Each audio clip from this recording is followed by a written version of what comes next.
Donc, dans le système que je viens de décrire, que j'appellerais ça une institution, pour employer une expression qui est chère à Frédéric Worms sur France Culture, vers 11h moins le quart, dans l'émission actuellement, à la suite de l'émission de Géraldine Mühlmann avec philosophie.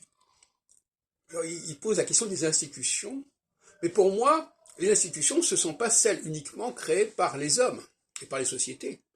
Ce sont des institutions qui ont été créées pour les hommes, mais pas par les hommes. Et ça, c'est tout le débat. L'astrologie, pour moi, n'est pas faite par les hommes, mais elle est faite pour les hommes. Elle est faite par qui? Elle est faite par des structures, par des civilisations très avancées qui ont voulu expérimenter un modèle, un plan sur notre planète, sur notre humanité telle qu'elle était à l'époque, parce que notre humanité elle a été transformée par cette intervention complètement. On ne peut pas dire ils sont intervenus, non, ils ne sont pas intervenus simplement, ils ont changé les choses, ils ont changé le fonctionnement même cérébral de l'humain, et ils ont changé également le rôle que l'humain pouvait entretenir avec les astres, et qui ne relevait pas de la nature. Donc,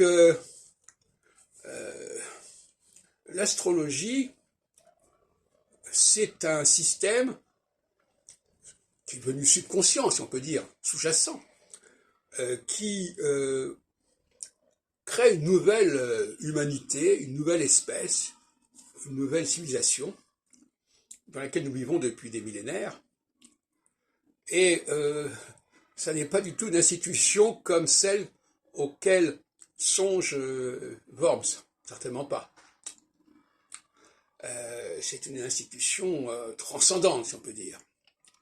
Et il serait quand même bon de réfléchir à ces institutions dont l'astrologie est le fer de lance.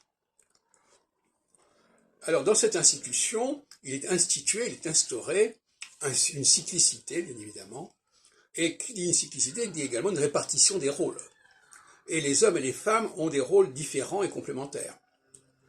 Et en phase équinoxiale, les femmes sont appelées à jouer un rôle majeur, un rôle où elles sont dans une sorte de prise de pouvoir par rapport aux hommes, et notamment par rapport aux juifs.